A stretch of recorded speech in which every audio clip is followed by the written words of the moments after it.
Hop. Donc, on a 22 participants qui sont en ligne. Bonjour à tous. Bonjour pour et bienvenue dans ce webinaire.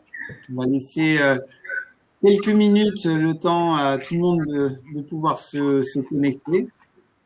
Donc voilà, ça me laisse le temps de vous rappeler que vous êtes bien sur le bon webinaire, le webinaire sur transmettre son entreprise dans le cadre familial ou auprès de ses salariés. Et que nous avons 3 intervenants qui vont nous accompagner pendant cette petite heure, un petit peu plus. On va avoir Florence Dibon qui va nous apporter son témoignage sur voilà, ce qu'elle a vécu, elle, en tant que repreneur d'une entreprise familiale. Corinne, qui va souligner un petit peu les aspects psychologiques et qui va rebondir effectivement sur le témoignage de Florence. Et puis Jean-Luc, bonjour Jean-Luc, qui va nous apporter plutôt les aspects techniques de procédure, mais qui sont au service d'un projet de transmission et un projet humain, bien évidemment. Voilà, donc on laisse encore 2 petites minutes pour accueillir les derniers participants. Et puis, on va commencer très rapidement. Donc, hop. Au niveau du déroulé, donc, on sera là tous ensemble jusqu'à 16h30. En attendant, je peux vous dire un petit mot sur l'IRCE pour ceux qui ne connaissent pas l'IRCE. Donc, on est l'Institut régional des chefs d'entreprise. On a été créé il y a plus de 30 ans maintenant par des dirigeants d'entreprise, pour des dirigeants d'entreprise. Et on intervient finalement à tous les moments clés de la vie du dirigeant. On s'apprête à lui offrir une parenthèse stratégique pour mener à bien tous les projets. Donc, moi, je m'appelle Boris Kex, donc enchanté, ravi de vous accueillir tous. Je m'occupe spécifiquement de tout ce qui est transmission reprise. Donc, je m'adresse d'une part aux repreneurs personnes physiques, mais aussi d'autre part aux dirigeants d'entreprise qui souhaitent soit céder, soit faire une opération de croissance externe, soit aussi ouvrir leur capital et qui, à un moment donné, sont soumis à cette question de combien vaut mon entreprise ou combien vaut l'entreprise de mon voisin. Donc, au niveau de l'IRCE, on va proposer des parcours structurants et d'accompagnement, justement, pour vous préparer, que vous soyez repreneur, dirigeant d'entreprise, porteur de projet, donc pour mener à bien ces démarches. Donc, aujourd'hui, notre sujet principal, c'est effectivement la transmission d'entreprise dans le cadre familial ou auprès de ses salariés. Alors, voilà, c'est sûr, je ne vous le cache pas, la reprise d'entreprise, déjà, est un exercice qui n'est pas forcément simple et qui demande de se préparer. Et en l'occurrence, la transmission d'entreprise familiale auprès des salariés, vous allez vous rendre compte que c'est pas plus simple et qu'il y a un certain nombre d'éléments et en tout cas de vigilance à prendre en considération. Donc, je vous propose qu'on démarre maintenant rapidement. Voilà, je me suis chargé de l'introduction. Alors, on va commencer par une jolie histoire, puisque ça va être Florence qui va nous apporter le témoignage. Alors, il faut savoir, il faut déjà que j'ai l'honnêteté de vous dire que j'ai trouvé le témoin le plus facile, puisque Florence, tu es également présidente de l'IRCE. C'est un sacré titre. Donc, mais tu n'es pas là aujourd'hui pour représenter l'IRCE, mais justement, puisque avant l'IRCE, tu as fait une reprise d'entreprise familiale, et tu nous fais le plaisir de nous apporter cette expérience, et ça va être sur cette expérience, et vous allez vous en rendre compte, bien riche, avec plein de volets qui font référence aux différents sujets traités par nos intervenants par la suite. Donc, voilà, témoignage de Florence pour commencer. Corinne va souligner un petit peu tous les aspects psychologiques qui concernent ces différents acteurs, en tout cas les acteurs concernés par la transmission d'entreprise, donc bien sûr le cédant, bien sûr le repreneur, mais aussi tout l'écosystème autour, c'est-à-dire les salariés, les fournisseurs, etc., etc. Et enfin, Jean-Luc viendra nous apporter tous les éléments en termes de procédure, en termes de dispositifs. D'une part, pour essayer d'optimiser fiscalement la procédure, mais vous allez vite vous rendre compte qu'il y a des éléments de vigilance à avoir, puisqu'on va parler de donation, de succession, etc., etc.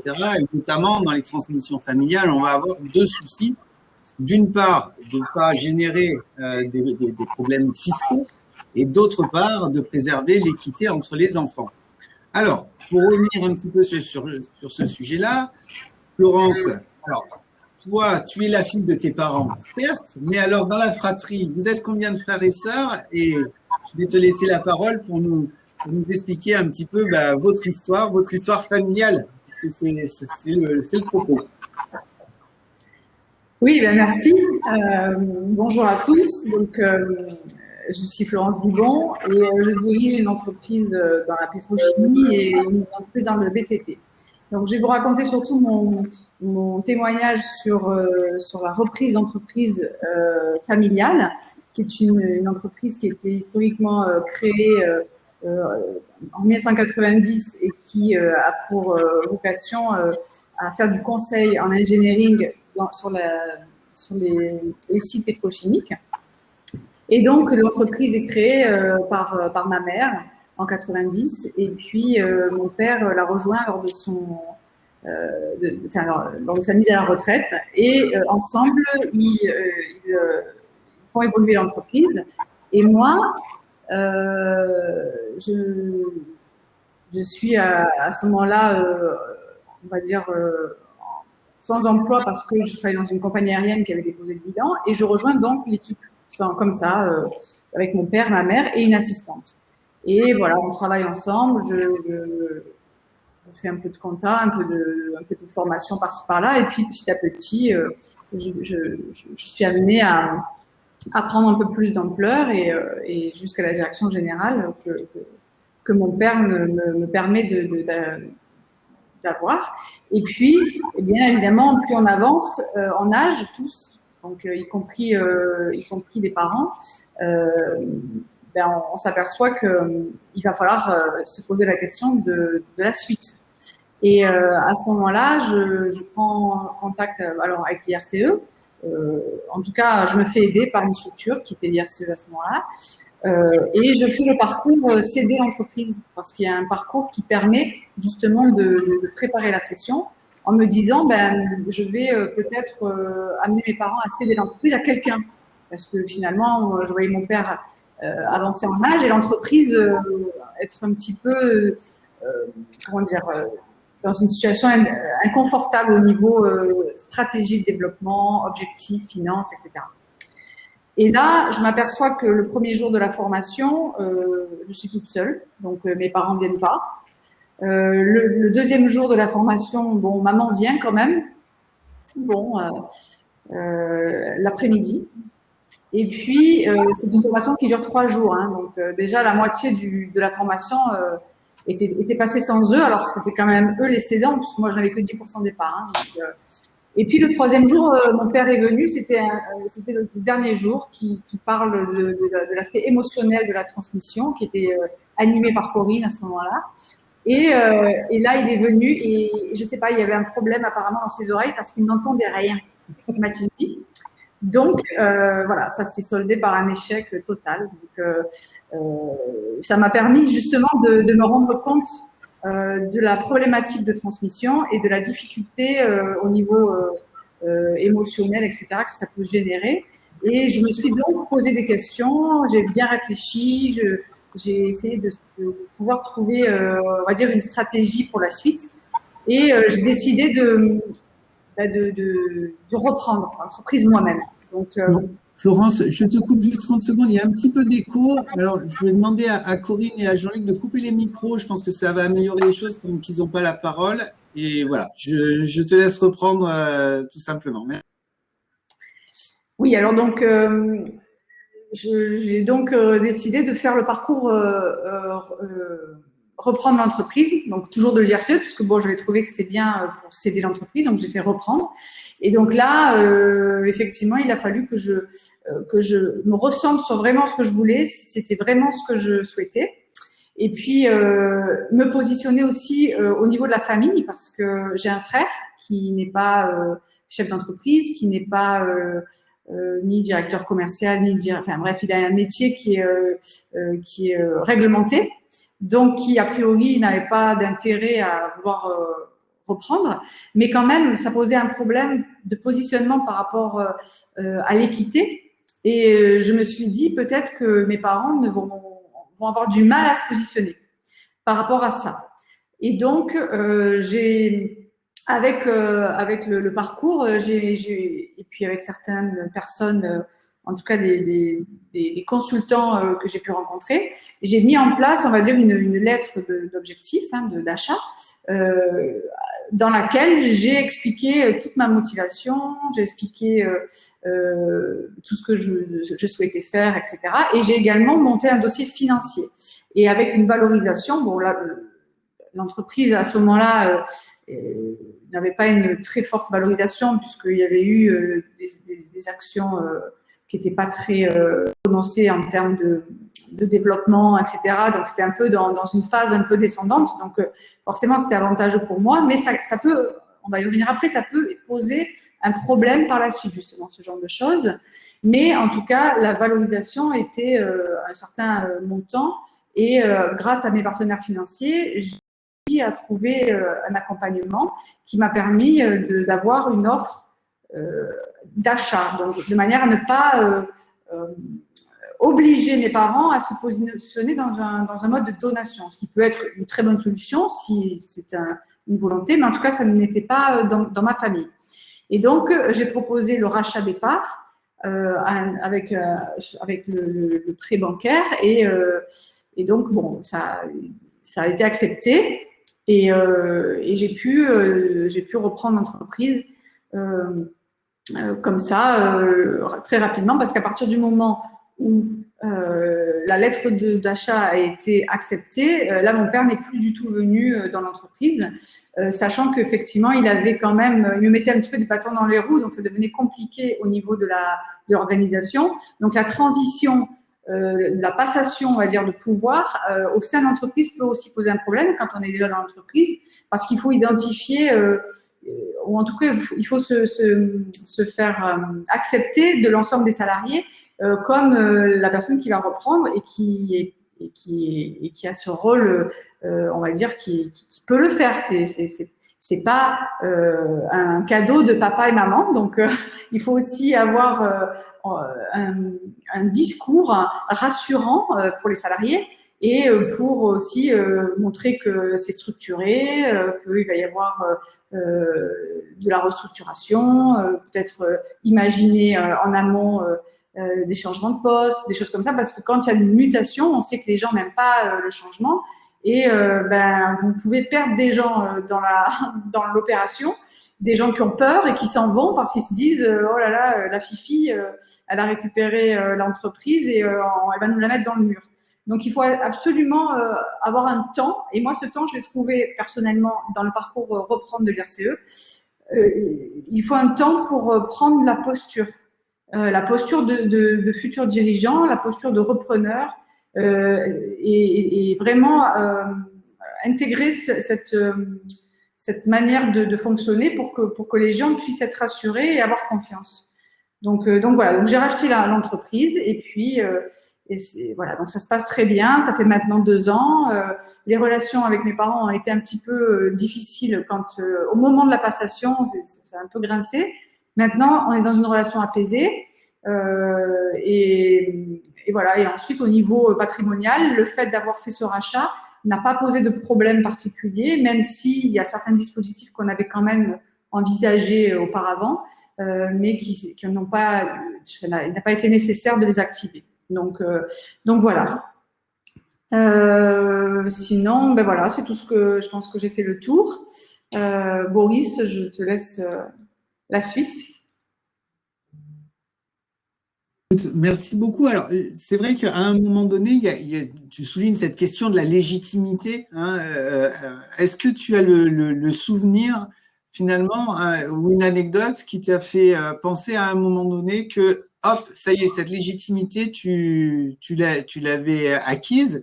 Et puis, ben, tu as parlé aussi de conflits avec les parents. Donc, quelque chose qui se fait quand même pas si naturellement que ça, alors que souvent, quand on entend les dirigeants d'entreprise, c'est peut-être la chose qu'ils souhaitent le plus parfois, c'est de pouvoir transmettre leur entreprise à leurs enfants, mais ça n'a pas l'air d'être si facile quand même. Non, c'est pas facile et c'est vrai que là où j'ai senti que j'étais légitime, c'est qu'à un moment donné, alors qu'on n'avait pas encore envisagé, en tout cas enclenché le rachat, et que l'entreprise avait quand même besoin de stratégies de développement, j'ai identifié certains par des tableaux d'action, des stratégies de développement que j'ai énumérées de manière très précise, avec en face les moyens qui étaient nécessaires, etc. Et j'ai présenté ça donc à mes parents, ainsi que on va dire qui travaillaient avec nous au niveau commercial, et je leur ai expliqué que j'avais besoin pour la suite voilà, de remplacer le directeur commercial qui partait à la retraite. J'avais envisagé de créer une agence à Paris. Voilà, donc j'avais identifié un certain nombre d'actions, de stratégies de développement extrêmement bien documentées, avec des moyens qui étaient mis en face, avec des retours sur investissement qui allaient être prévus. Enfin voilà, j'ai montré que j'avais réfléchi à la chose et que j'avais une vision claire. Et à partir de là, effectivement, le fait d'avoir identifié cette vision et de la démontrer et de la proposer, là, ils ont compris que je travaillais toujours sur le développement d'entreprise et que j'étais pas dans une posture attentiste, en fait. C'est ça. Et puis c'est vrai que à chaque fois que tu as le plaisir de me livrer, de me raconter ton histoire, Florence, moi ce qui me frappe toujours, c'est que dans une relation familiale où les choses se disent sans se dire, etc., etc., toi tu es passé par l'écrit, hein, c'est-à-dire tu as fait une lettre, et alors Oui. ça semble pas se faire spontanément d'aller écrire une lettre de reprise d'entreprise à ses parents. Est-ce que c'est quelque chose qui t'a été conseillé? Est-ce que c'est quelque chose que tu as fait naturellement? Est-ce que ça t'a aidé? Voilà, ce formalisme un petit peu. Alors effectivement, d'abord, j'avais très peur parce que je me suis dit, si je ne suis plus dans l'entreprise, qu'est-ce que je vais faire? Parce que j'ai grandi dans l'entreprise pendant 15 ans, j'ai pas fait de formation qualifiante, certifiante qui me permet de trouver un job derrière. Et je me suis dit, mais je suis capable de rien faire. Mais alors que bon, c'est faux, on le sait hein, maintenant a posteriori. Mais en tout cas, quand on est dedans, on se dit, mais oh là là, il faut que je fasse mon CV. Mais qu'est-ce qui va se passer? J'avais très très peur. Et j'ai travaillé sur moi, sur cette peur, en me disant, OK, si jamais il y a un refus, qu'est-ce qui va se passer? Et donc, j'ai essayé de me faire plusieurs idées de ce qui pouvait se passer dans ma vie, de retrouver un boulot, d'en créer un, de créer une boîte. J'ai essayé d'imaginer. Je me suis dit, finalement, je peux rebondir. Il n'y a pas de raison que j'y arrive pas. Voilà, c'est une question de volonté. Et ensuite, il fallait que je le dise. Et ça, c'est vrai, tu as raison, la manière de communiquer, pour moi, c'était très difficile parce que quand je parlais à mon père de mon envie de reprendre l'entreprise et en tout cas qui me laisse totalement libre dans les actions avec les salariés, il me disait oui. Et puis 2 jours après, il me disait non. C'est-à-dire que j'arrivais, je disais à mes équipes, ben, on va faire ça. Ils passaient derrière, ils disaient non, non, on va pas faire ça. Donc les équipes venaient en me disant, ben oui, tu m'as dit ça, mais ton père, il m'a dit non. Alors, j'ai compris que je pouvais pas parler parce que en proposant, j'avais une réponse, c'était oui. Sauf que dans les faits, c'était non. Donc, je me suis dit, je vais écrire tout ce que je veux faire. Donc, les conditions, le rachat, le timing et aussi mettre un ultimatum. Bon, c'est pas facile à faire, mais parce que sinon, je savais que si je n'ai pas de date, la lettre, elle pouvait être valable à vie, quoi. Donc, j'ai écrit une lettre en disant que je souhaitais reprendre les parts dans telles conditions, que je voulais qu'il y avait un prêt bancaire qui était accepté, que le prix c'était celui-ci, que compte tenu du lien familial, j'acceptais de faire un complément de prix qui était égal à un certain montant, enfin voilà, et que cette lettre d'offre d'achat était valable 1 semaine. Voilà, donc c'est vrai que j'ai écrit, j'ai posé les choses, j'ai donné. ils ont pris et ça leur a permis aussi, et j'ai donné cette lettre également à mon frère. Et ça leur a permis d'en discuter entre eux, de réfléchir et de pas réagir à chaud.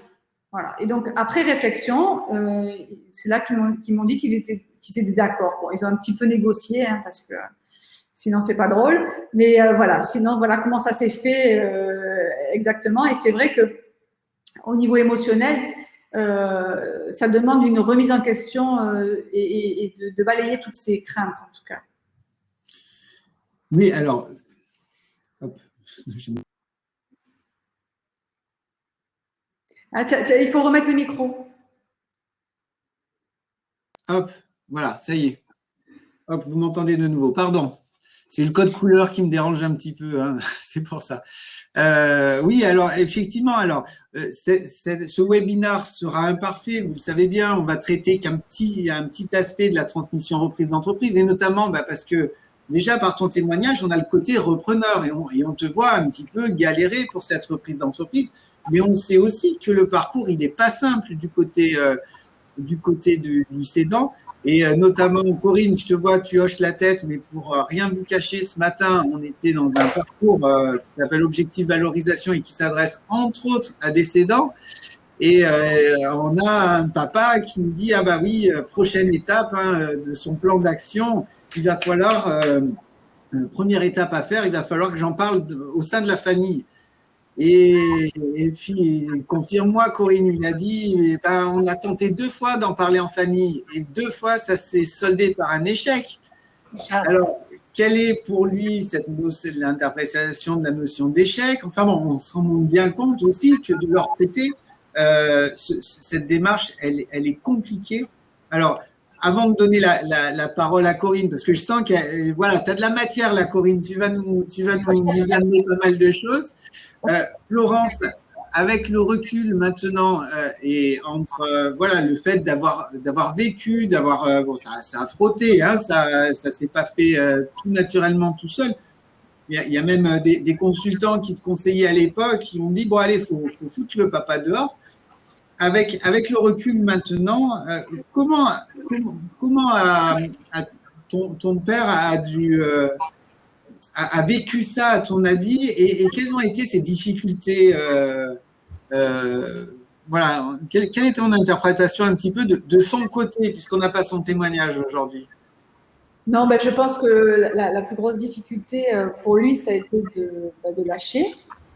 Pourquoi? Parce que, comme je disais tout à l'heure, les gens n'aiment pas le changement. Quand on est habitué tous les matins, surtout depuis…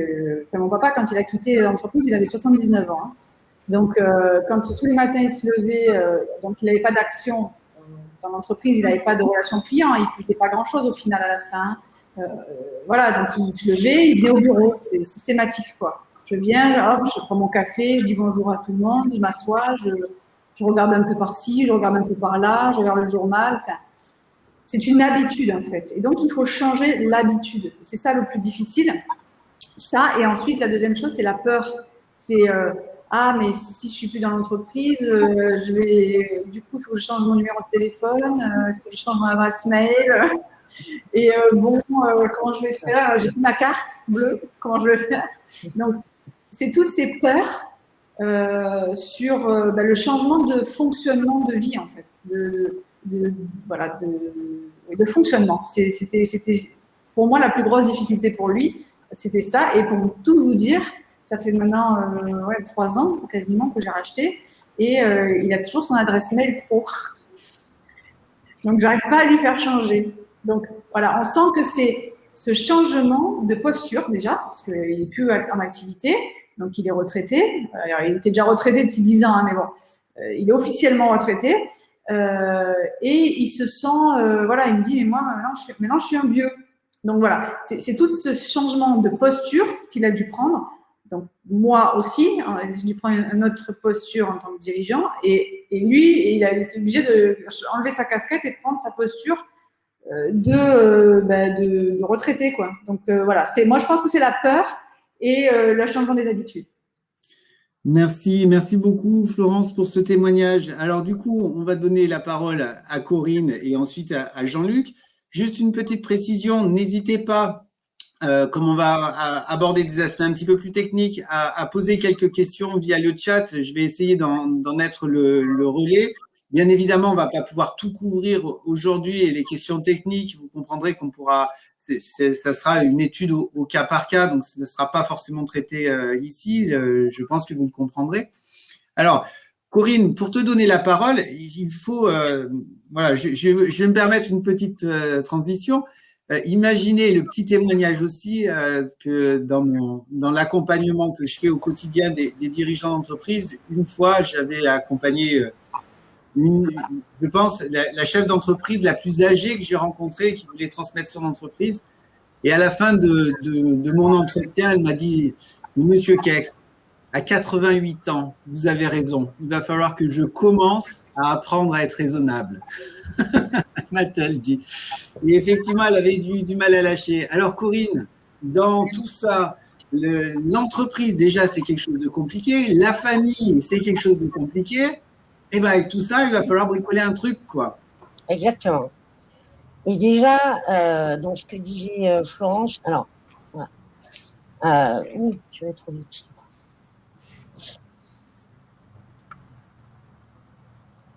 Sans parler des transmissions familiales, ni même en interne, toute transmission, elle est déjà. Qui c'est qui est en arrière? Ça marche pas le en arrière. Voilà. Toute transmission, ça a un caractère qui est multidimensionnel et qui est complexe. Florence en a parlé. Évidemment sur le plan humain, sur le plan financier, sur le plan légal, patrimonial, on parlera tout à l'heure, mais aussi sur l'aspect technique, sur l'aspect commercial. Et ça, c'est difficile, on le voit, et on l'a encore vu ce matin, c'est difficile à appréhender par les cédants, même si il dirige l'entreprise depuis des années, et donc du coup, il a l'habitude de diriger, d'analyser, de manager, etc. Et pour autant, appréhender le fonctionnement de l'entreprise pour qu'elle soit transmissible, c'est pas spontané. Se rajoute à ça, ce qu'évoquait très bien Florence tout à l'heure, le fait que quand on est dans une transmission familiale ou en interne, hein, c'est le même process quand on transmet à des salariés, on a un contexte évidemment social et affectif qui est pas du tout le même et qui va générer du psychologique, de l'émotionnel. Et ça, on voit bien qu'il faut le prendre en considération depuis l'idée de la transmission jusqu'à l'après-transmission, parce que ce que tu évoquais, Florence, c'est aussi important de se dire qu'à posteriori, quand l'enfant ou les salariés ont repris, le cédant, il ne s'imagine pas forcément encore retraité, entre guillemets, ou avec un autre projet. L'exemple du mail, c'est flagrant. Hein. On s'imagine toujours, entre guillemets, à l'intérieur de l'entreprise. Et ça, c'est encore plus vrai des transmissions familiales. Alors, sans brosser, comme l'a dit Boris, la totalité du process, mais quand même quelques points clés sur ces aspects-là. D'abord, des étapes. Même si là, on a la démonstration que c'est pas aussi simple à faire. Mais en tout cas, il y a une étape de précession. Et c'est pas aussi spontané que de se préparer à la sortie de l'entreprise, surtout quand on l'a créée. Et je dirais même que dans certaines situations, c'est encore plus compliqué de se préparer à la sortie quand c'est son enfant qui reprend, puisqu'on a toujours, ne serait-ce que la volonté de l'aider ou de l'accompagner, et que la relation père-fille, mère-fille ou fils fait que on n'arrête pas de se voir normalement par ailleurs. Autre étape qui est importante, c'est que le cédant doit lui-même, ce qui là n'a pas été fait, hein, tu me confirmes Flo, mais c'est au cédant de lui-même diagnostiquer le fonctionnement de la structure.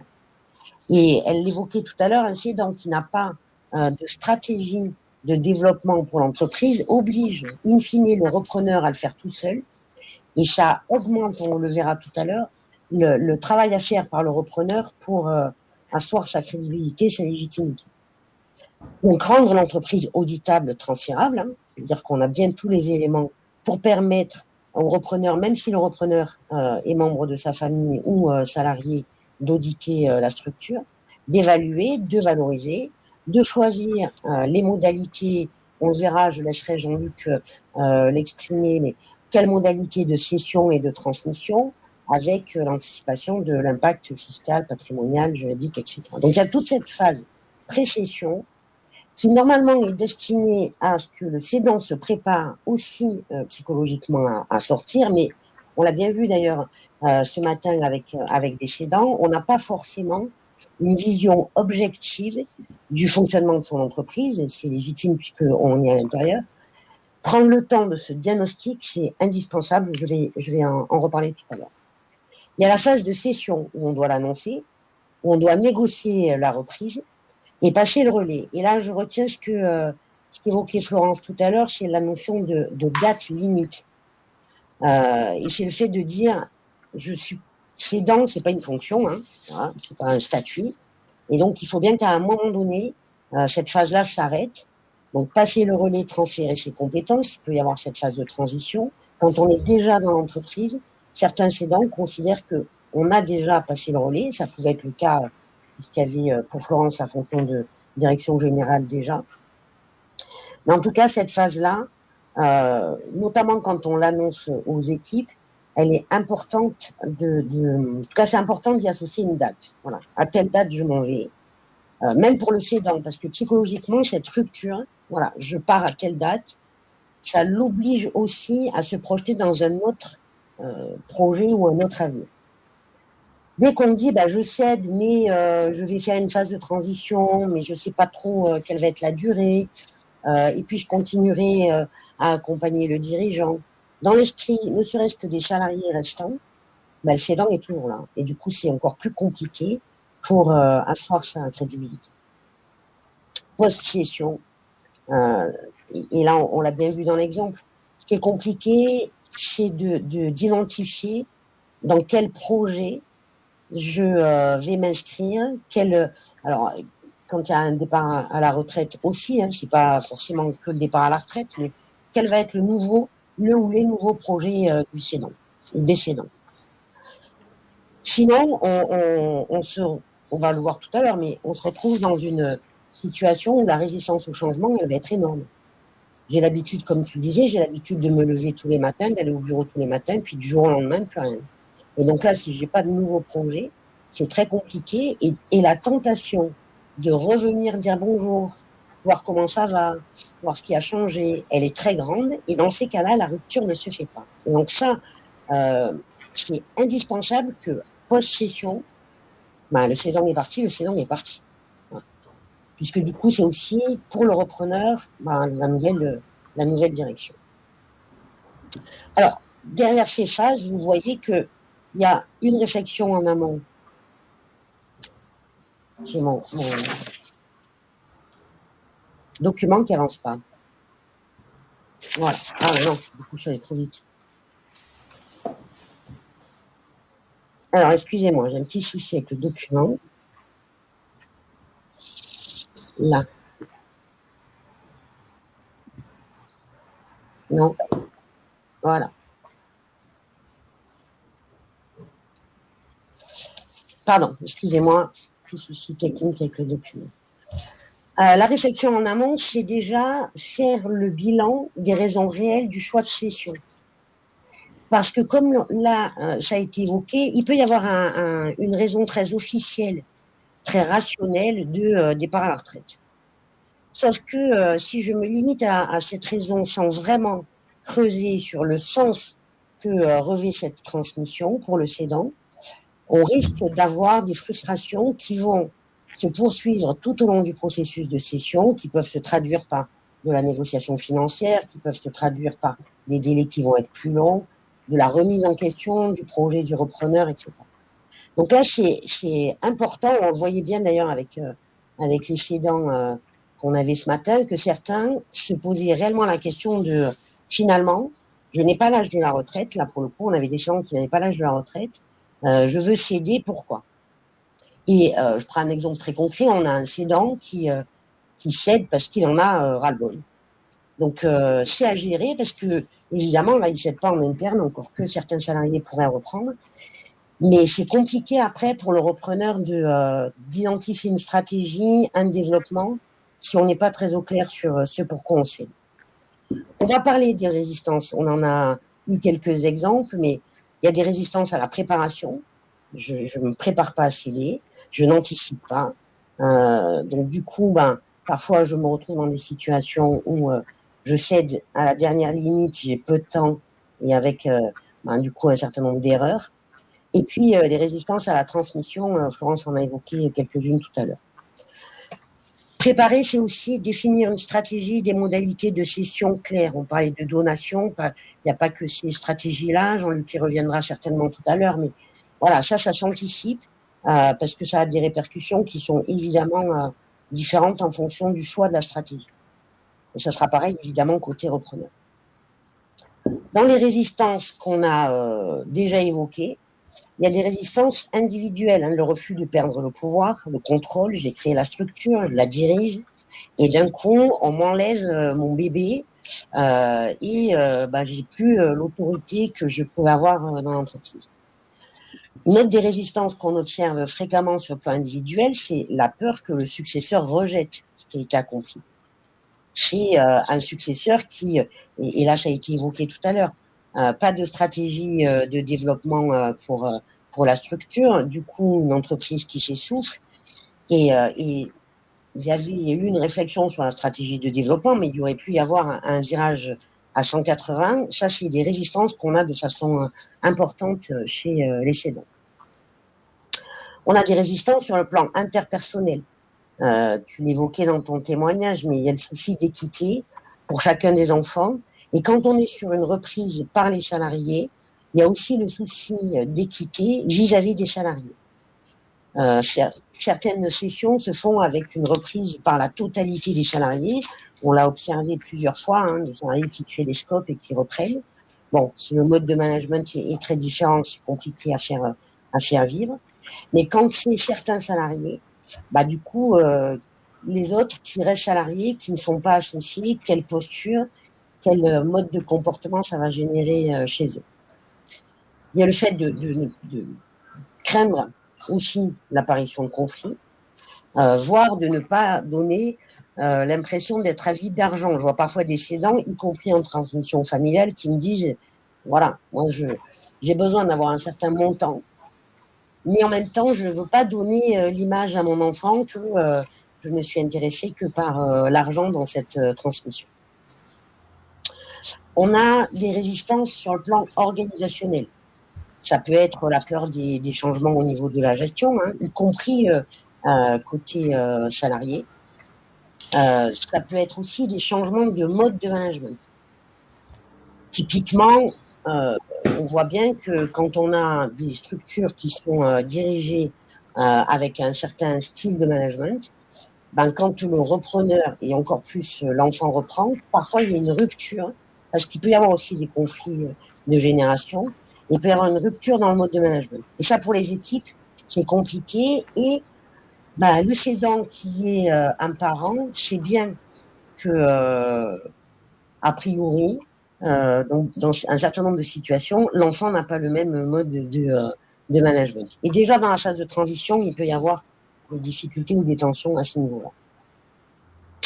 Enfin, et on va en parler tout à l'heure sur la partie de l'évaluation, on va en parler tout de suite, mais il peut y avoir des résistances aussi, cette fois plus environnementales. Est-ce que on a des clients ou des fournisseurs qui sont attachés à la personnalité du fondateur et du cédant et qui du coup pourraient quitter l'entreprise ou en tout cas changer de fournisseur ou de partenaire avec le départ du cédant. Changement d'image externe, d'ailleurs, on pourra, je crois que Florence, c'est aussi ce que tu as pu mener comme changement de logo, changement de nom, pour bien marquer aussi à un moment donné la rupture avec un nouveau mode de fonctionnement. Je ne sais pas si tu peux nous en dire un petit mot là-dessus, sur le changement de nom. Oui, alors dans le cadre du développement de la société, c'est important de faire du rebranding parce que le nom était très utilisé et ça commençait à poser des problèmes. Donc, comme il n'avait pas été déposé par mes parents, il a fallu trouver un nouveau nom. Bon, là, ça a été dur aussi pour eux d'admettre que l'entreprise allait avoir un nouveau nom. Bon, on a gardé le nom de l'entreprise au niveau du CABIS, on a juste créé un nom commercial. Et on a également cassé tous les bureaux et on a refait les bureaux. Donc c'est vrai que quand ils viennent, parce qu'ils passent régulièrement au bureau, je pense que c'est du coup moins dur. Alors ça a été dur la première fois quand ils ont vu les bureaux, le nom, etc. Mais maintenant qu'ils viennent, je pense qu'ils sont totalement détachés. Ça a aidé au détachement. Il y a eu un petit électrochoc, mais voilà, ça aide au détachement. Et c'est la raison pour laquelle on dit souvent que pendant la phase de transition ou juste après la phase de post-session, hein, le repreneur est seul dans la structure. Ne serait-ce que pour l'équipe, il doit y avoir des changements symboliques qui permettent aux salariés de comprendre qu'on change de mode de fonctionnement. Je te coupe juste 30 secondes. Florence, est-ce que tu peux couper ton micro? Parce que je crois que c'est toi qui fais un petit écho. Ah, bon, Elle c'est l'avait bon. coupé. Okay. Le diagnostic, il est important que le cédant et d'ailleurs le repreneur, mais au départ le cédant, l'établisse par lui-même ou en tout cas le travail vraiment à fond. Il peut être accompagné bien sûr pour ce diagnostic. Alors il y a toute la partie dont je vais pas parler, c'est pas mon secteur que Jean-Luc pourra évoquer, mais qui est plus la partie et financière de la structure. Il y a évidemment l'évaluation du prix. Et puis il y a les points qui peuvent être source de valeur, les points de risque aussi en termes de valeur de l'entreprise, ce qu'on appelle le capital immatériel, qui est important à évaluer. Sur le plan des clients, est-ce qu'il y a de la dépendance à des clients? Est-ce qu'il y a un taux de renouvellement des clients suffisant? Toujours dans la perspective, je le disais tout à l'heure, de mettre l'entreprise quand même dans les conditions qui vont assurer sa pérennité avec la transmission. Il peut y avoir de la valeur sur le plan organisationnel, sur le plan de la marque, tu en parlais tout à l'heure, sur le plan des partenaires, évidemment sur le plan humain, parce que notamment dans le cadre de transmission familiale, j'ai noté la phrase de tout à l'heure, c'est pas un cadeau de papa et maman, et donc il y a bien à construire sa légitimité en tant que dirigeant, avec une équipe qui a déjà vu le repreneur travailler avec et qui a déjà du coup une perception de ce que peut être son mode de management. Il peut y avoir des points de valeur et des points de risque sur le plan des savoirs, sur le plan des actionnaires présents, sur le plan de l'environnement. En tout cas, là, c'est vraiment de se dire, je peux définir un prix. Ce prix peut être évidemment négocié, mais il devrait, dans le meilleur des cas, être négocié sur la base des points de valeur et des points de risque que le cédant et le repreneur vont évaluer. Et c'est souvent ce qui fait dire qu'on fait la différence entre le prix d'une entreprise et sa valeur. On parle de valorisation souvent dans la transmission. Il peut y avoir une différence entre le prix et la valeur, notamment la valeur immatérielle. Ce diagnostic, c'est ce qui doit permettre de passer le relais. Donc on dit construire le parcours initiatique. Normalement, c'est bien le repreneur familial et ou le salarié qui va identifier ce qu'il va pouvoir mettre en œuvre dans l'entreprise, mais ça doit être anticipé, préparé, organisé par le cédant. Et là encore, hein, comme on est dans un contexte émotionnel, psychologique, affectif qui est spécifique, bah, il peut y avoir aussi tendance, alors c'est moins vrai j'ai pas entendu dans le témoignage de Florence, mais il peut y avoir aussi tendance à surprotéger le repreneur qui est en fait son enfant. Et parfois on voit des reprises où bah, je protège, je mets en place une organisation qui fait que il rentre déjà dans une structure qui lui est favorable. Florence en a parlé, mais c'est indispensable. Hein. C'est quoi les perspectives de l'entreprise? Et est-ce que le projet du repreneur, c'est cohérent avec les perspectives de développement de l'entreprise? Et dernier point de cette phase de passage de relais, c'est bien de définir le process de transition. Et puis du coup, ce process de transition, il doit être conçu comme de façon progressive. J'ai un cédant qui se désengage et j'ai un repreneur qui prend toute sa place. Voilà, c'est un peu moins vrai parce qu'il y avait déjà une fonction de direction générale qui fait que tu faisais beaucoup, mais habituellement, On est vraiment sur cet accompagnement avec une montée en puissance pour le repreneur et un désengagement, progressif pour le cédant. Ça, tu l'as évoqué, c'est indispensable de se dire que le repreneur doit construire sa légitimité. Et donc cette transmission, la relation, en tout cas, la qualité de la relation entre le cédant et le repreneur, ça doit permettre au repreneur de construire cette légitimité. D'abord, il doit, tu l'as dit, se faire accepter. Et tu le disais, même si on était déjà salarié de la structure, on change de statut. Et ça, c'est indispensable à prendre en considération pour les équipes. J'étais collègue jusque-là, et je passe à un statut où je vais ne plus être collègue et être dirigeant. Donc, il faut que je me fasse accepter comme dirigeant de la structure. Donc, que je sois crédible, tu parlais de capacité, mais effectivement, de compétences à diriger. Et l'acte fort de montrer, partager sa stratégie, les actions à mettre en place, les retours sur investissement, évidemment, ça participe et à la crédibilité et à la légitimité. Et la légitimité, ce qui est parfois difficile à admettre pour un cédant, c'est qu'elle n'est pas liée au fait de la relation familiale. Elle est réellement liée aux actions mises en place par le repreneur. Donc, au repreneur de démontrer très vite cette légitimité pour devenir le nouveau dirigeant. On a évoqué des risques. C'est le dernier point que je voulais aborder avec vous. Évidemment, vous l'avez compris, y compris à travers le témoignage de Florence, que le premier risque et le risque majeur, c'est le manque d'anticipation et de préparation. Et parfois le manque de temps, parce qu'on voit bien qu'on gère un projet de cession en même temps que de continuer à diriger l'entreprise. Et vous voyez ce matin avec les cédants, accorder du temps dans son plan de charge de dirigeant à ce projet de cession, c'est parfois complexe. Et plus on a de résistance, évidemment, moins on va trouver de temps, ou en tout cas, plus on va justifier qu'on n'a pas le temps de le faire. L'autre risque, c'est le plan de transmission incomplet. Et là, typiquement, dans le témoignage, le plan de transmission, il a plutôt été fait par le repreneur et pas par le cédant.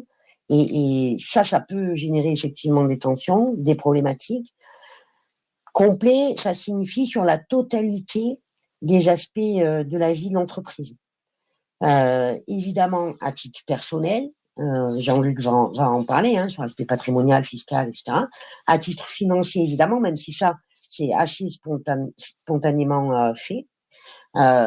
Sur le plan juridique, sur le plan commercial, sur le plan des ressources humaines, sur le plan des fournisseurs, de la production, etc. Donc, le plan de transmission, il doit vraiment être complet. Même si c'est facile à dire ici, on sait bien que c'est difficile et parfois le regard extérieur permet de prendre conscience de ces résistances à la cession. Et on voit bien, je sais que on l'évoquait dans le témoignage, mais le fait d'entendre par quelqu'un d'extérieur ce qui est à réaliser, quand on n'a pas conscience de ces résistances, quand on n'a pas fait le deuil de l'entreprise, tu le disais à juste titre, mais on n'entend pas. Et on n'entend pas, et du coup, on continue dans ces résistances, on fait pas le deuil, et parfois, il faut un électrochoc pour entendre, même si c'est pas facile à organiser et pas facile à vivre, il faut évidemment parfois un électrochoc. On a des cédants qui n'ont pas conscience que ils sont pas prêts à quitter l'entreprise. Je terminerai par le manque d'accompagnement. La relation avec le repreneur et le poids de l'émotionnel, y compris dans la relation. Là, en plus, il y avait ton papa et ta maman, mais sinon c'est le parent et l'enfant, et pas que. Le repreneur dont Boris parlait, avec qui on a échangé ce matin. Il y a aussi des enfants qui vont travailler dans la structure, des enfants qui vont pas travailler dans la structure, et du coup, l'émotionnel, il est à tous ces niveaux-là. Et certains cédants disent même, ça va un petit peu plus loin. On a eu un exemple où c'était deux frères qui ont cédé à leurs propres enfants, avec leur conjointe qui était également associée dans la structure. Donc là, On n'est plus sur le cercle familial de niveau 1, mais on est les cousins, les cousines, etc., etc. Donc ça, c'est un élément qui est très important et qui nécessite vraiment de faire un pas de côté pour se poser la question de l'impact de cet émotionnel et en tout cas de maintenir la qualité de la relation avec le repreneur, qu'il soit son enfant ou que ce soit des salariés, tout au long du process. Je termine par le dernier parce que c'est important de se dire aussi que un risque majeur de la cession, c'est le manque d'accompagnement. Un dirigeant, il sait diriger son entreprise, pour autant anticiper l'ensemble des éléments juridiques, fiscaux, patrimoniaux, ne serait-ce même que d'avoir une vision objective du prix et de la valeur de l'entreprise, ben, c'est pas son habitude au quotidien. Et le faire seul, ça me semble très, très dangereux. Voilà ce que je voulais évoquer avec vous dans le timing, Boris. Un timing, mais au cordeau. Bravo, bravo Corinne, franchement. Alors, moi, j'ai un hélicoptère qui passe à côté de chez moi. J'espère que ça ne va pas vraiment vous polluer le niveau sonore. Alors, effectivement, on a vu que d'un côté, le repreneur, il a du boulot, et notamment on l'a vu avec ton témoignage, Florence. On voit aussi que le cédant, il a du travail à faire de son côté. Donc, cette notion de préparation, elle est fondamentale. Et c'est vrai que dans le milieu de la transmission d'entreprise, on se pose toujours la question, lorsqu'on est face à un interlocuteur, mais aussi les repreneurs, de se dire, mais est-ce que c'est le bon moment pour reprendre cette entreprise? Est-ce que le cédant est véritablement cédant? Et donc, Corinne, juste avant de passer la parole à Jean-Luc, moi, il y a un truc qui me paraît fondamental aussi, c'est de se dire, si notre cédant ne se projette pas non plus sur sa vie d'après, peut-être que ça peut être un élément d'alerte entre, voilà, je prépare mon entreprise, mais une fois que l'entreprise sera partie, qu'est-ce que je vais mettre dans ma vie? Et cette notion de projet d'après, qu'est-ce qu'il fera après, c'est aussi quelque chose de fondamental. Et ce qui est déterminant, c'est d'être vraiment en capacité de présenter le sens que cette transmission a pour le cédant, quelles sont ses motivations et effectivement, comment je me projette en dehors de l'entreprise. Et alors, parfois, c'est des entreprises qu'on a soi-même repris, parfois, c'est des entreprises qu'on a créées. L'attachement n'est pas forcément le même d'ailleurs dans les deux cas. Mais si je n'arrive pas à me projeter en dehors de l'entreprise et à verbaliser cette projection, bah, c'est un point d'alerte pour le repreneur, clairement. Eh bien, merci Corinne. Alors Jean-Luc, donc travail énorme, quoi. En tout cas, il y a du travail à faire par rapport aux cédants. Ça veut dire que ce projet de transmission et ce projet de transmission familiale, eh ben, doit quand même, on va inviter nos interlocuteurs, ceux qui sont concernés, à ouvrir leur spectre d'analyse à la dimension familiale de façon globale, parce que une famille, c'est des parents, certes, c'est des enfants, on en a un petit peu parlé, et Florence pourrait aussi nous donner un petit peu plus de détails sur le souci qu'elle a eu pour préserver l'équité, qu'il n'y ait pas de conflit avec son frère. Mais derrière, ça veut dire que les parents, soit vont transmettre, vont céder, vont offrir, soit à titre gratuit, soit à titre payant. Donc, on va être déjà face à deux projets familiaux et de patrimoine qui vont être différents. Alors, par contre, ce qu'on n'abordera pas aujourd'hui, puisque c'est un vrai sujet, c'est la question de la valorisation d'entreprise, mais là aussi, un élément de vigilance. Donc, Jean-Luc, voilà, qu'est-ce que tu peux nous dire un petit peu? On entend parler du pacte du Treuil, on entend beaucoup de choses. Il va falloir un peu nous amener de la lumière. Merci, Boris. On va essayer de partir sur une vision assez large et puis ensuite essayer de faire un petit focus sur des questions un peu particulières. En partant de très haut, en réalité, depuis que le monde est monde, on n'a pas inventé grand-chose pour qu'un patrimoine A passe dans le patrimoine B. Soit on le donne, soit on le vend, soit on est décédé et un héritier le récupère. Et dans ces différents modes de transmission, on a toujours deux grandes questions. Quelle est la fiscalité qui va s'appliquer? Et comme nous sommes en France et que la France est un pays qui est très inventif en termes de fiscalité, nous avons un régime fiscal qui permet à l'administration d'avoir une taxation et sur le vendeur, cédant, et sur le repreneur, acquéreur. Le tout, bien entendu, sur des transmissions à titre dit onéreux, c'est-à-dire en contrepartie du paiement d'un prix. Donc, c'est la cession, c'est la vente. Donc, la question qu'on va essayer très rapidement de balayer, c'est qu'est-ce que ça va coûter pour l'un et pour l'autre?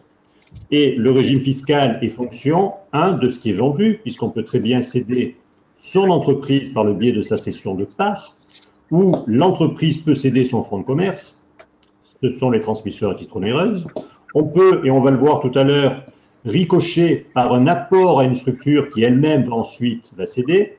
Et le deuxième volet, ce sera la transmission à titre gratuit, et on se contentera de vérifier, de regarder un petit peu la transmission par voie de donation, avec effectivement, puisque j'ai vu dans le chat les questions qui se posent, avec ce mécanisme dit pacte du treuil, du nom de son inventeur, député qui a inventé ça il y a quelques années, qui aujourd'hui fonctionne très très bien, avec des modalités de mise en place et de déclaration beaucoup plus allégées que ce qui existait à l'origine. Alors, lorsque je cède mon bien, je suis cédant, on a regardé tout le volet personnel, le volet de la dimension familiale éventuelle, le choix de céder, la fixation du prix, on s'en préoccupera mais pas aujourd'hui, et effectivement, lorsque je cède, qu'est-ce que je vais donner à l'administration fiscale? Alors, depuis quelques années, depuis 2018, l'administration fiscale a mis en place ce qui s'appelle le prélèvement forfaitaire unique, le PFU, la flat tax, qui est en fait un regroupement de divers impôts qui ont été regroupés sur une taxe unique à 30%. Ces 30% de taxation des plus-values regroupent une partie impôt sur le revenu et une partie prélèvements sociaux. Et on a une distinction à faire là-dessus sur les sociétés qui existaient avant cette loi de finances de 2018 et celles qui existaient après 2018. Pour les sociétés qui existaient avant 2018 et qui sont cédées, le cédant a la possibilité de préférer rester imposé sur son impôt sur le revenu en fonction de sa tranche marginale d'imposition, puisque la plus-value de cession va être incorporée dans ses revenus et sa tranche d'imposition va alors frapper au taux marginal moyen cette plus-value. Là-dessus, il ne faut pas perdre de vue que lorsqu'on fait ce choix, on paie quand même la CSG en plus de son impôt sur le revenu. Ce que très souvent on peut oublier. L'avantage, c'est qu'on peut bénéficier, en fonction de la durée de détention de son bien, d'abattements fiscaux, on va le voir, avant que la taxation ne s'applique. Le deuxième choix, c'est d'être imposé à 30% sur cette flat tax, cette taxe à prélèvement unique. Donc, deux possibilités. Là, le choix pour les sociétés avant 2018, qui existaient avant 2018, l'impôt sur le revenu après un abattement ou la flat tax. Pour les sociétés, par contre, constituées après 2018, si le cédant prend le choix d'être imposé à son imposition IRPP, c'est-à-dire impôt sur le revenu, il n'a pas d'abattement selon la durée de détention. Et là, la facture peut être très lourde. Les abattements dont on peut disposer dépendent de deux régimes. En fonction de la durée de détention de sa société, on va pouvoir, sur la plus-value, et avant calcul de la plus-value, abattre 50, alors je ne sais pas si, puisque moi j'ai les petites icônes, jusqu'à 65% d'abattement au-delà de 8 ans de détention. C'est le régime normal. Et puis on a aussi un régime dérogatoire qui permet d'avoir jusqu'à 85% de réduction.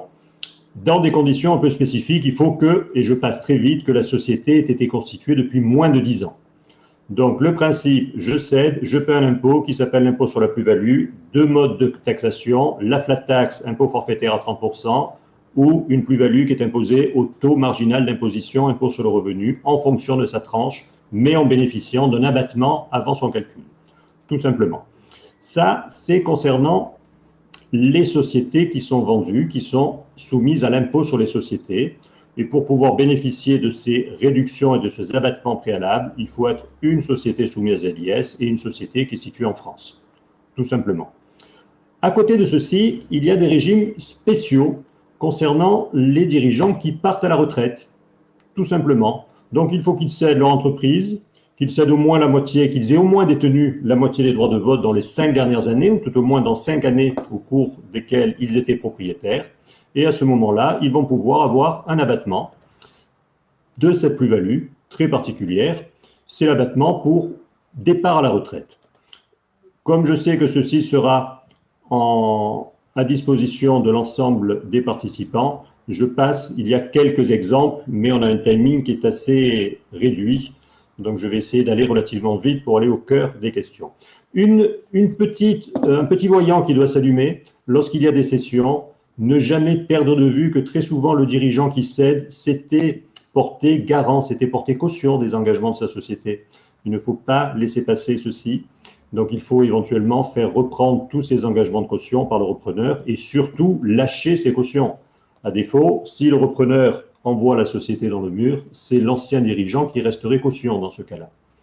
On a une particularité concernant les biens immobiliers qui sont détenus par les sociétés. C'est un oubli de la loi de finances qui avait allongé la durée d'exonération des plus-values immobilières. Lorsque le bien immobilier est détenu dans la société, eh bien, au-delà de 10 ans de détention après la 5e année, puisque les premières 5e années, dans le droit fiscal français des plus-values immobilières, sont toujours 5 années blanches. Mais au bout de 15 ans, on peut être exonéré de toute plus-value. Donc, il y a quelques activités, notamment dans l'hôtellerie, où on peut retrouver les biens immobiliers dans les sociétés et non plus dans une société à part. On a ensuite un cas un petit peu particulier, ce sont les sociétés qui ne sont pas soumises à l'impôt sur les sociétés, mais les entreprises qui relèvent de l'IR. C'est l'artisan, tout simplement.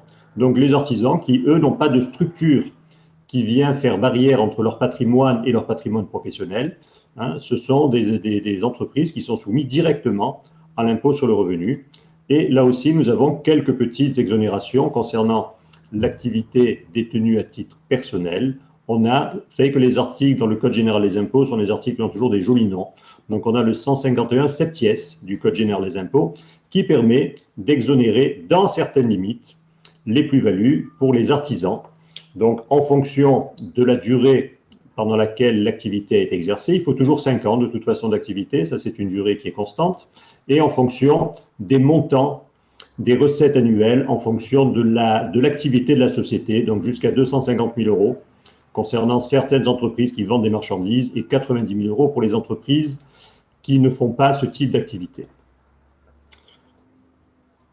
On a ensuite, dans le cadre de la fiscalité, et je passe très vite de l'un à l'autre, la fiscalité de la plus-value, celui qui cède, et puis celui qui achète, il va lui aussi payer ce qui s'appelle des droits d'enregistrement, c'est une taxe tout simplement, en fonction du prix, en fonction du montant.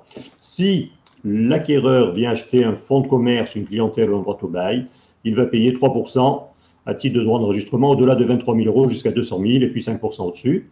Si ce sont les parts de la société qui sont acquises, à ce moment-là, il paiera 3% sur tout ce qui va dépasser 23 000, sauf pour les actions, puisque pour les actions, on a 0,1% de droit d'enregistrement. Donc, il y a peut-être une réflexion en amont et en concertation entre cédant et repreneur d'éventuellement changer le type de société et passer d'une SARL à une SAS de façon à ce qu'il y ait quand même ce bénéfice fiscal particulièrement intéressant. La deuxième possibilité de transmettre des biens est effectivement la donation, c'est-à-dire la transmission à titre gratuit. Et après que le cédant, tout au moins que le propriétaire actuel, ait bien mûri sa réflexion, et la réflexion est très simple, est-ce qu'il va avoir besoin de dégager un prix de cession pour continuer à vivre, tout simplement, ou est-ce qu'il veut absolument avantager ses enfants et commencer à préparer sa transmission successorale? Alors, ça se fait de façon relativement simple. Tout le monde connaît le mécanisme, c'est une donation. Des donations, il y a effectivement plusieurs types de donations. La donation simple, qui porte bien son nom, c'est celle que l'on va donner, c'est celle que l'on va réaliser au profit d'un seul enfant. J'ai un enfant, je lui fais une donation simple. Là, c'est le schéma classique et très facile à mettre en place. Ou la donation simple à un seul de mes enfants parce que je souhaite l'avantager par rapport aux autres. Et on a quelques limitations qui sont données par le Code civil et concernant les droits qui s'appellent des droits de réserve pour les enfants. Très rapidement, chacun sait qu'on ne peut pas déshériter un enfant en droit français. Je ne peux pas priver mon fils ou ma fille de ma succession. Mais je peux par contre le réduire à sa part minimum, qui est sa part de réserve. Un enfant doit avoir la moitié du patrimoine de ses auteurs, de ses pères et mères. 2 enfants doivent se partager 2 tiers, 3 enfants ou plus doivent se partager 3 quarts. Ce qui veut dire qu'à côté de cette part dite de réserve, il y a une autre part qui s'appelle la quotité disponible. Disponible pourquoi? Parce que c'est la partie de mon patrimoine que je peux céder à qui bon me semble. Le qui bon me semble pouvant bien entendu être un enfant par rapport aux autres. Et si j'ai 2 enfants, je pourrais déséquilibrer la transmission de mon patrimoine en concurrence de 2 tiers pour un et 1 tiers pour l'autre. Ce qui veut dire que je pourrais, dans le cadre d'une donation, faire une donation des 2 tiers de mon entreprise à un seul enfant et 1 tiers à l'autre, ou même de donner l'intégralité à un seul enfant, à charge pour lui, bien entendu, de verser à son frère ou à sa sœur ce qui s'appelle une soulte, c'est-à-dire la compensation pécuniaire qui correspondrait à cette part que cet enfant devrait avoir, avec éventuellement, dans le cadre des accords qui seraient pris, la possibilité de payer cette soulte à terme et non pas immédiatement. Donc on peut très bien prévoir le paiement d'une soulte sur plusieurs années. Un point particulier quand même, lorsque une donation se réalise sur une société qui est soumise à l'IR. Il y a quelque chose qui est un petit peu compliqué à comprendre. On a vu tout à l'heure que les plus-values se déclenchent à partir du moment où il y a une transmission à titre onéreux, c'est-à-dire à partir du moment où j'encaisse un prix. Il est à peu près raisonnable de pouvoir considérer que l'administration fiscale veut aussi encaisser une partie de ce prix dans le cadre de sa taxation de la plus-value, mais lorsque la société est soumise à l'impôt sur le revenu, un transfert à titre gratuit va déclencher lui aussi de la plus-value. Et ça, c'est quelque chose qu'on peut très facilement oublier. Pourquoi? Parce que le bien va faire une mutation, va changer de patrimoine et va passer d'un patrimoine professionnel à un patrimoine privé, ce qui veut dire que la plus-value fiscale se déclenche. Et dans le cadre de cette plus-value, on a 2 types de plus-value. Vos comptables vous en parleront aussi bien que moi, voire beaucoup mieux que moi. Ce sont les plus-values à court terme et les plus-values à long terme, qui sont 2 plus-values imposables dans des dispositifs fiscaux différents l'un de l'autre, tout simplement. Mais il faut que ce voyant reste quand même allumé et se dire que ce n'est pas parce qu'il y a une donation que la plus-value n'existe pas, ne peut exister, mais que dans un seul cas, c'est la transmission d'une entreprise qui est soumise à l'impôt sur le revenu. On a quand même des bénéfices fiscaux qui permettent là aussi d'avoir des exonérations de cette plus-value. On retrouve l'article 150 de la septième que l'on a vu tout à l'heure. Et puis ensuite, on en a d'autres qui portent de très jolis noms aussi. C'est le 238 quindecies, qui concerne là aussi une exonération de plus-value lorsque le bien est inférieur à une valeur totale de 300 000 euros. On a ensuite le septies B, c'est celui dont nous avons parlé rapidement tout à l'heure, c'est l'exonération de plus-value concernant les biens immobiliers détenus par l'intermédiaire d'une société. Et on repart maintenant, puisqu'on a fait une petite digression sur ces sociétés qui sont des sociétés détenues à l'IR, sur les sociétés les plus communes, c'est celles qui sont soumises à l'imposition sur les plus-values parce qu'elles sont soumises à l'IS, c'est l'impôt classique de toutes les sociétés. Lorsque je veux faire une donation, les droits de donation, c'est-à-dire la fiscalité applicable à l'occasion de cette donation, c'est-à-dire ce que l'on doit payer à l'administration, ceci est calculé en fonction de la valeur de ce que l'on va transmettre. Et cette valeur reçue ou transmise peut bénéficier en fonction du lien de parenté d'un abattement. Alors, on peut très bien imaginer de faire une donation à son conjoint. J'ai tout à fait le droit de faire une donation de ma société à mon conjoint. Et les donations entre conjoints sont exonérées jusqu'à 80 724 euros. Gardez 80 000 euros en tête. Pour les enfants, qui est la branche familiale la plus proche, bien entendu, il y a un abattement de 100 000 euros. Je peux transmettre 100 000 euros à chacun de mes enfants en franchise d'imposition. Cet abattement se renouvelle tous les 15 ans. D'ailleurs, tous les abattements se renouvellent tous les 15 ans.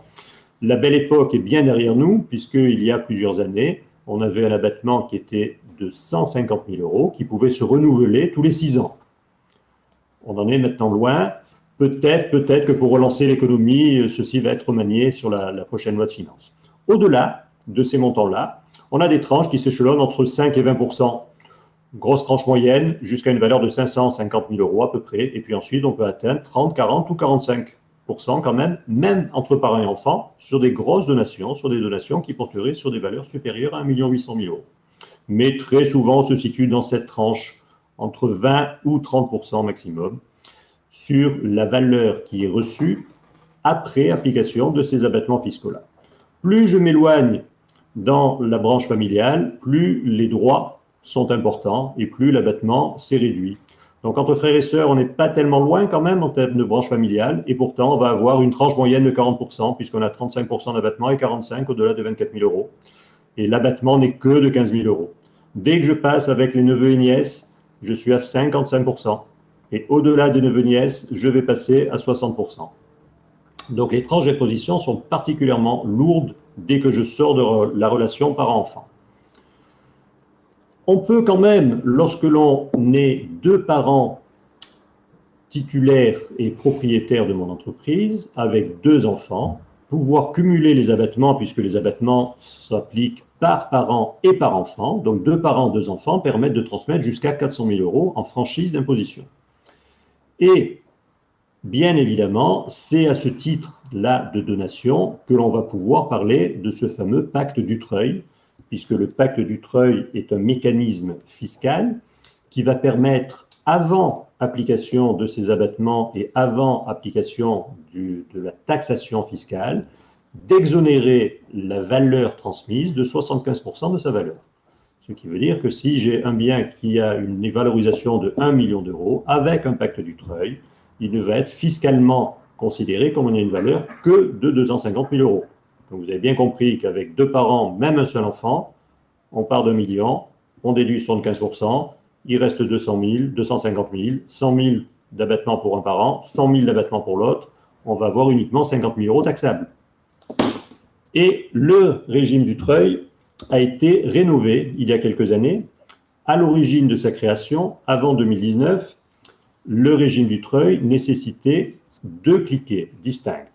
Le premier cliquet était ce qui s'appelle un engagement collectif. J'ai appris un tout petit schéma pour le visualiser assez facilement, qui obligeait une conservation des parts de la société qui allait être transmise pendant au moins 2 ans, puis ensuite un engagement individuel de ceux qui recevaient et ceux qui reçoivent ces parts-là pendant une durée de 4 ans. Donc c'est une vision qui doit se mettre en place bien en amont, puisque si on fait nos comptes en comptant sur nos doigts, 2 et 4, ça nous fait bien 6 ans devant nous pour pouvoir bénéficier de ce pacte dit Dutreil. Alors, ce pacte Dutreil, pour qui? Pour les sociétés, bien entendu, que ce soit des sociétés industrielles, commerciales, artisanales, voire même libérales. Comment? En prenant ces engagements. Donc, l'engagement collectif, c'est celui qui va donner. L'engagement individuel, c'est ceux qui vont recevoir derrière.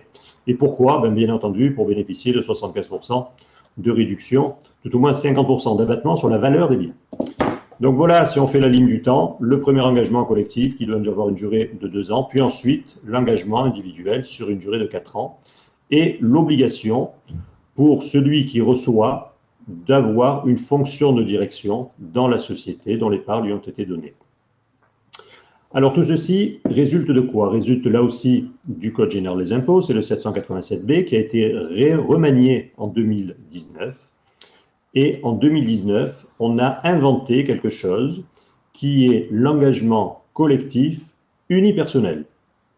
Bon, c'est quand même un peu bizarre, puisque l'engagement collectif, dans l'esprit, devrait nécessiter que ce soit un engagement pris par plusieurs personnes, ce qui était le cas avant 2019. Puis en 2019, on a dit, lorsque il y a des sociétés qui n'ont pas plusieurs associés, on a des sociétés qui n'ont qu'un seul associé, le URL, la SASU.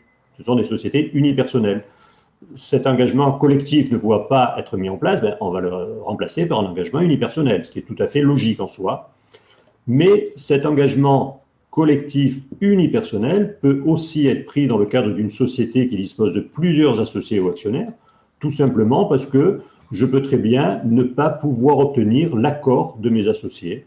Et si je détiens, et on va voir les quelques notions qui rendent obligatoire sur le plan fiscal la détention d'un pourcentage particulier de titres, si je le détiens seul, je pourrais prendre cet engagement collectif à titre personnel.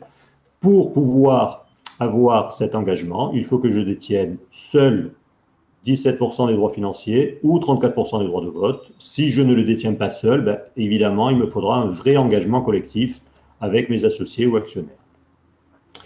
On a ensuite remis au bout du jour ce qui s'appelle le réputé acquis.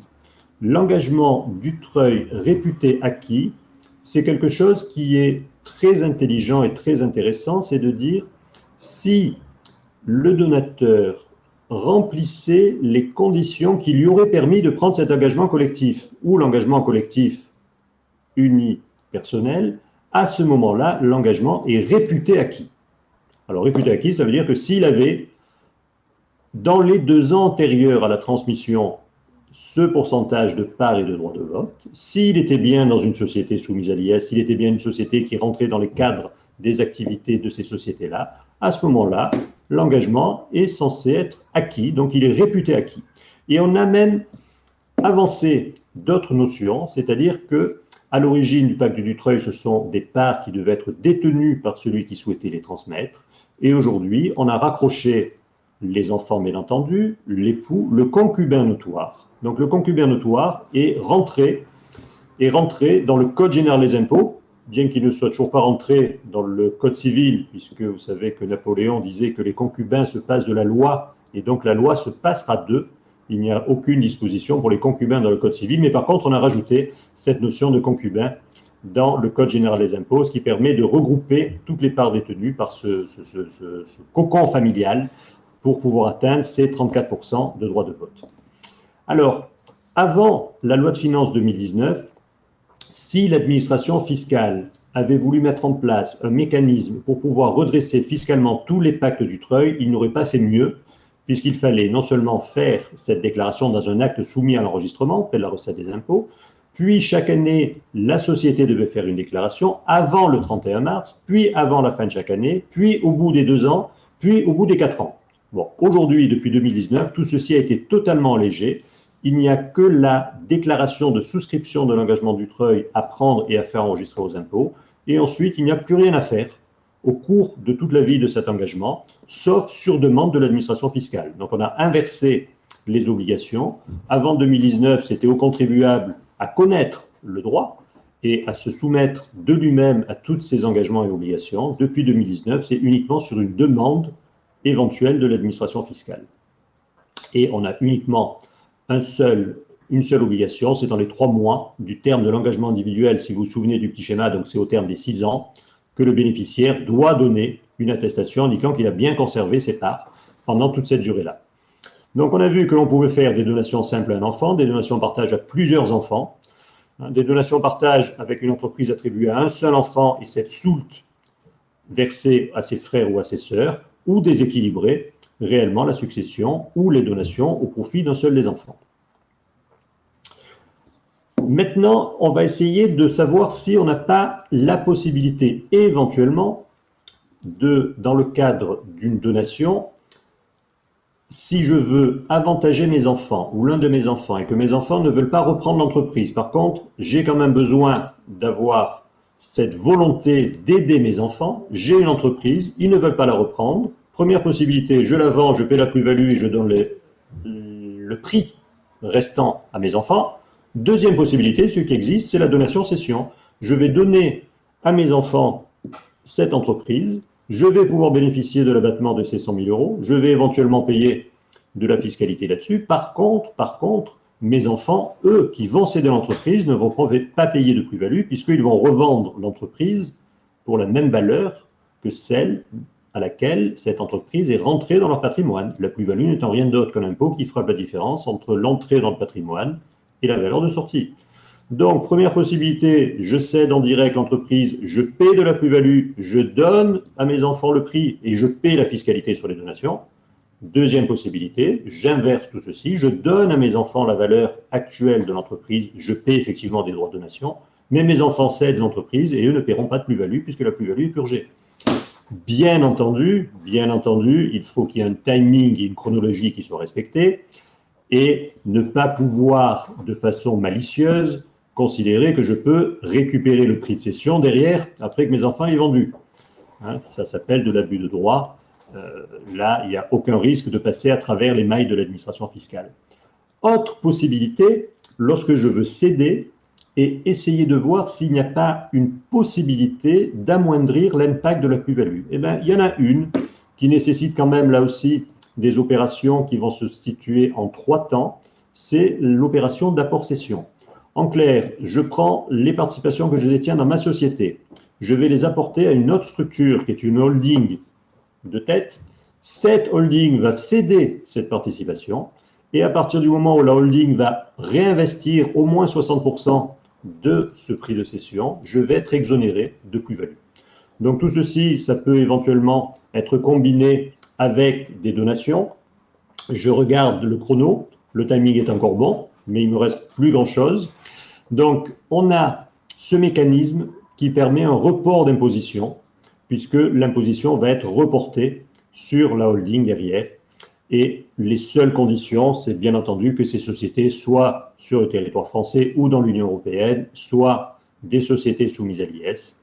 Et une fois qu'on a mis en place ce mécanisme, on a deux choses qui vont se mettre en place. La plus-value est reportée sur la holding, qui devra payer cette plus-value uniquement si elle cède dans les 3 ans de l'apport qui lui a été fait et si elle ne réinvestit pas 60% de son prix de cession. Donc on peut avoir par ce biais-là un impact fiscal assez intéressant puisque ça permet de pouvoir réinvestir dans des activités, mais malheureusement, on ne pourra pas acheter uniquement de l'immobilier parce que l'administration fiscale, bien entendu, a vu le coup venir et l'idée, bien entendu, est de réinjecter ces liquidités dans le circuit économique et recréer de nouveau de la richesse.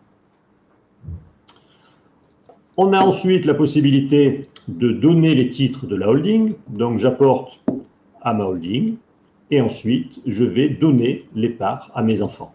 Et dans ce cas-là, on a là aussi, encore une fois, le Code général des impôts qui aime beaucoup cet article 150 puisqu'il se décline à toutes les sauces. Donc, ce sera le 150 OB ter deuxièmement. Vous savez, après, on a du mal à suivre, les phrases sont pas assez longues. Donc, soit cette holding, après la donation, va être contrôlée par le donataire, c'est-à-dire celui qui reçoit, soit elle n'est pas contrôlée. Et à ce moment-là, on va avoir deux régimes fiscaux dans ces deux cas de figure différents. Lorsque la société holding est contrôlée par mon enfant à qui j'ai donné les parts après avoir apporté les parts à ma holding, je lui donne ces parts de la holding cette fois-ci. Le report de la plus-value ne va pas disparaître, mais je l'ai transféré sur la tête de mon fils, ce qui n'est pas un joli cadeau quand même, mais je lui ai quand même donné les parts. Il ne faut quand même pas l'oublier. Et à ce moment-là, soit il va conserver les parts pendant 3 ans et puis ce sera réglé, soit il cède les parts pendant 3 ans et réinvestit 60%. Et à ce moment-là, la plus-value va être totalement gommée. Donc voilà un petit schéma pour être totalement exonéré. Là, c'est un yes qui est ici. J'apporte, je donne, il conserve entre 18 et 3 ans. On a deux régimes fiscaux distincts. On peut passer rapidement puisqu'on va arriver bientôt au terme du temps qui nous est imparti. On a fait un petit exemple de deux possibilités. C'est ce que j'ai très rapidement expliqué. Soit je passe par un système d'apport-cession, soit je ne passe pas par un système d'apport-cession. La différence quand même, je peux avoir sur un prix de base de départ que vous avez ici. Donc une personne qui avait créé une société ou acheté une société qui avait une valorisation de 300 000 euros à l'époque, qui fait 800 000 euros aujourd'hui. On a donc une plus-value de 500 000. Deux possibilités. La différence entre les deux options, je peux avoir 725 000 euros de disponible ou 650 avec et sans apport-cession. On a ensuite une possibilité, alors ça c'est un autre article du Code général des impôts, c'est le 790A, c'est dans ce cadre-là où j'ai vraiment une volonté de donner, mais je n'ai pas envie de donner à mes enfants, soit parce que je n'en ai pas, soit parce que j'ai un patrimoine assez important, soit parce que je les ai déjà avantagés, soit parce que je préfère mes salariés à mes enfants. Et je peux donner à mes salariés qui vont pouvoir bénéficier d'un abattement de 300 000 euros sur la valeur de ce qui est donné, puis ensuite vont payer effectivement des droits de donation en fonction des petits tableaux que l'on a vus, donc entre 5, 20, 35, 45, 55 ou 60% de tout ce qui va dépasser ce montant de 300 000 euros. Les conditions pour pouvoir en bénéficier, c'est que les salariés soient salariés. Alors, il va nous manquer 2 pages évidemment, mais il faut qu'il soit salarié de ma société depuis au moins 2 ans et il peut même y avoir des stagiaires qui peuvent avoir cette qualité-là. Donc, on a cette exonération de 300 000 euros, mais qui ne peut s'appliquer que sur des donations, pas sur une succession. Je ne peux pas je pourrais éventuellement par testament transmettre à titre gratuit mon entreprise à mes salariés, mais dans le cas d'une transmission par succession, cet abattement de 300 000 euros ne peut pas s'appliquer. Et il faut bien entendu que ce soit une donation en pleine propriété. Si on fait une toute petite digression, lorsque je donne un bien immobilier à mes enfants, très souvent, je vais conserver ce droit qui s'appelle l'usufruit, qui est le droit de l'utiliser, de vivre à l'intérieur, d'en percevoir les fruits, de le louer sans rien demander à mes enfants. Je peux très bien faire la même chose sur des parts de société, transmettre la nue propriété des parts de cette société. Donc les enfants en sont propriétaires. Je conserve l'usufruit, c'est-à-dire le droit au dividende. Dans le cadre d'une donation aux salariés, il faut que ce soit une donation en pleine propriété pour que ce dispositif fiscal puisse pouvoir s'appliquer. Et donc, à la condition que les salariés donataires soient titulaires d'un contrat de travail indéterminé depuis au moins 2 ans, voire même d'un contrat d'apprentissage.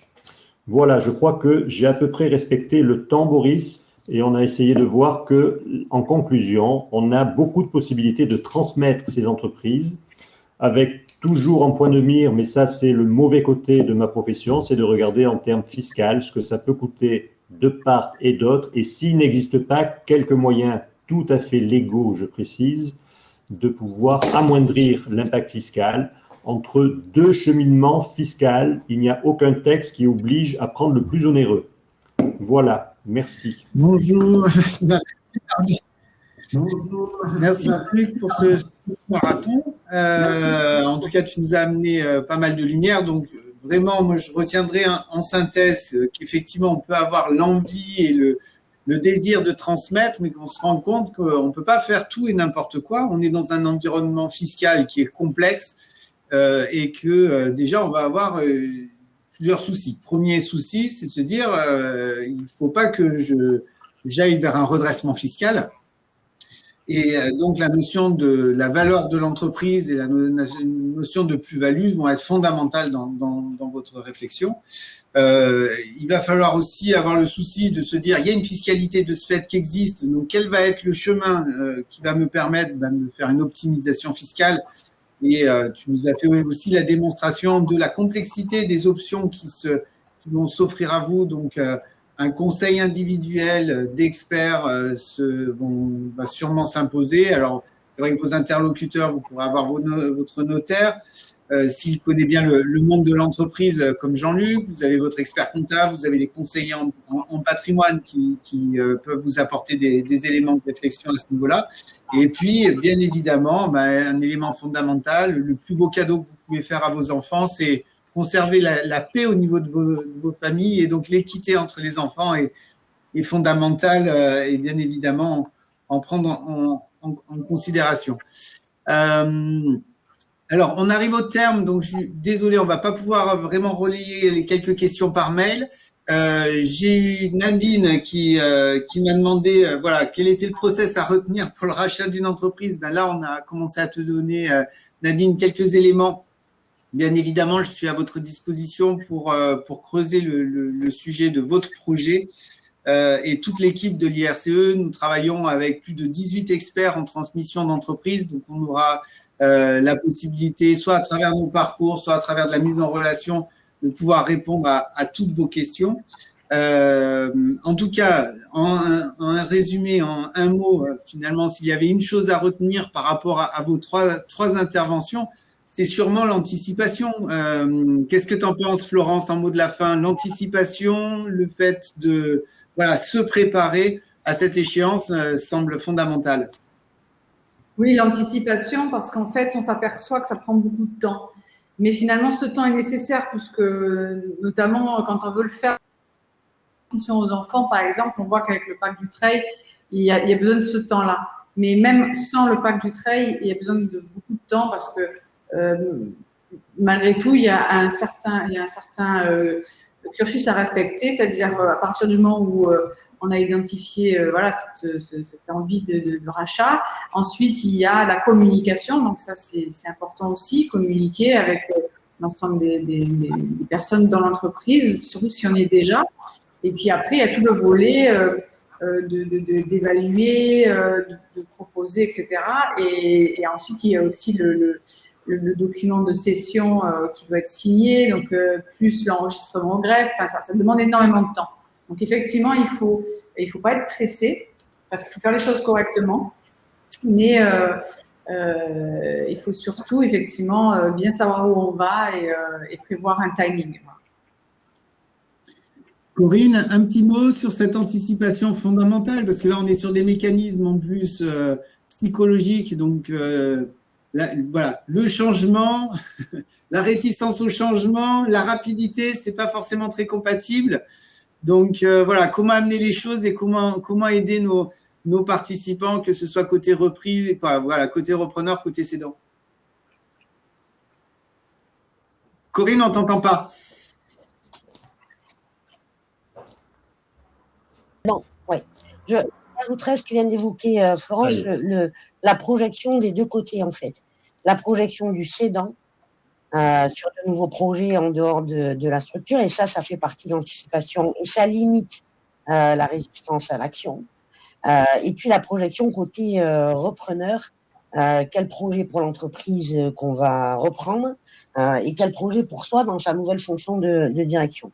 Donc les éléments de timing, évidemment, de délai sont importants. On l'a vu avec Jean-Luc, hein, à la fois sur le délai de préparation, sur le délai d'anticipation. Puis il y a des dispositifs où on voit bien qu'on est sur quelques années. Mais il y a aussi la préparation émotionnelle et, j'allais dire, cognitive, en tout cas mode de raisonnement du cédant qui peut prendre elle-même un certain temps.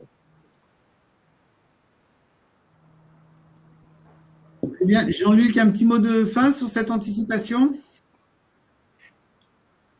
Ben, effectivement, anticipez, voyez vos conseils, mûrissez vos réflexions.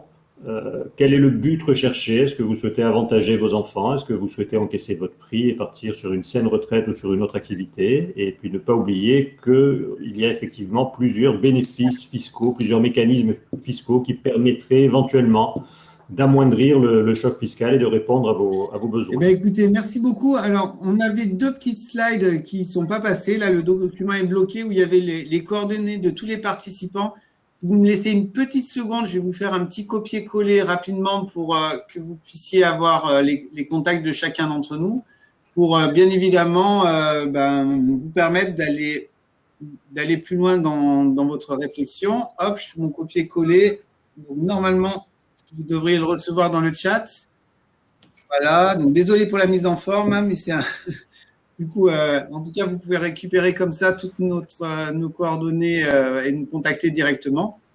Bien évidemment, l'IRCE est à vos côtés, donc n'hésitez pas à nous solliciter. Je vous enverrai à toutes les personnes inscrites un petit mail avec la possibilité de prendre un rendez-vous avec moi pour faire le point sur votre projet et commencer à vous aider à amorcer votre démarche avec grand plaisir. Donc, merci à tous, bravo aux intervenants, bravo Florence, toujours un plaisir et c'est toujours une richesse extraordinaire d'avoir ce témoignage de terrain. C'est très précieux pour nous tous. Merci Jean-Luc, merci Corinne pour vos lumières. C'est aussi un plaisir de vous avoir à nos côtés. Merci pour votre engagement au sein de l'IRCE. À très bientôt. Merci. Merci. Au revoir, à bientôt. Merci, au revoir.